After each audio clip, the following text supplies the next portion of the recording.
My name is Mike Nance. Business is B13 Handcrafted Inc. in Danvers, Illinois. All right, can you provide others with a description of your business? We run a motorcycle shop, not limited to just motorcycle service and repair. We do a great deal of fabrication and design, and really don't limit ourselves to motorcycles, in fact. Now, how did you get started in the business? I ran around, my dad had a shop as a kid, and really it was primarily a car shop, auto repair and speed shop. Like a lot of guys, I think, in this business, I started riding dirt bikes as a kid, and really kind of zeroed my interest in on two wheels. Can you describe your customers? My customers are really a pretty wide-ranging spectrum of consumers. We really have the weekend warrior kind of executive type biker, and your traditional old school biker. Pretty much we encompass all things motorcycle, off-road, guys that are competitive race. We don't really limit ourselves to the Harley world or the metric world, or really try to bottleneck ourselves into one realm of the business. Okay, so what's your process for building bikes? Is it strict pre-planning, or do you make it up as you go? For the most part, I've got a mental blueprint. I start there, and we might sketch some things. I'll have a pretty good grand design put together for what I want something to, the finished product to be, but it often steers off down some other paths, and almost always the end result is something at least somewhat different from what was originally conceived. My area of interest is to take something that people no longer place any value in and turn it into something that people find artistic or beautiful, or just repurposing it, making it matter again. You seem to do a lot of metal fabrication. What advantage is there over off-the-shelf components? Well, there's a couple of advantages. One being, the simple cost factor.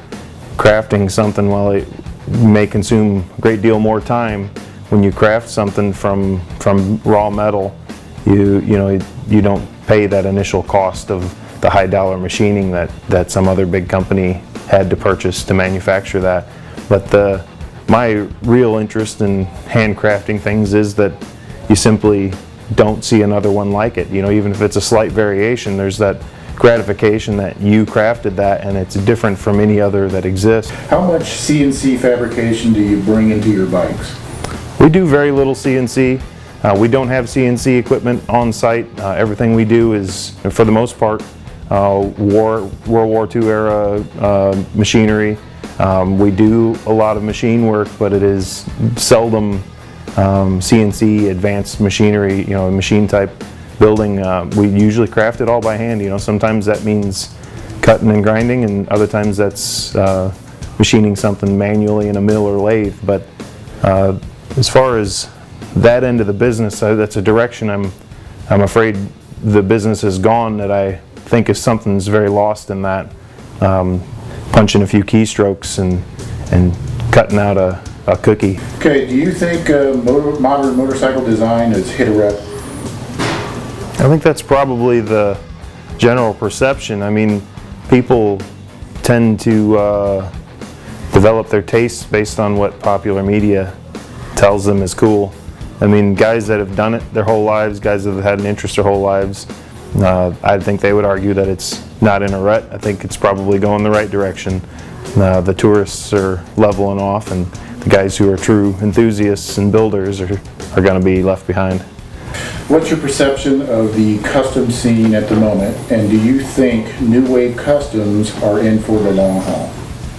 There's quite a spectrum of custom scenes going on. Even if you're just talking in the motorcycle world and not custom crafting in general, there's there's a cafe racer kind of scene going on. There's street tracker and chopper and bobber, and when you put nomenclature like that on it, people take that very literally, and I tend not to do that with our bikes. We build a lot of different things, from pulling influences from a lot of different genres. You're going to see new ones come and go. It's just the way it is. But as far as any idea that that customizing or custom building or people realizing their visions is going to go away, I don't think that's going to happen. There's always going to be guys out there that are going to want to express themselves with a blowtorch and a welder.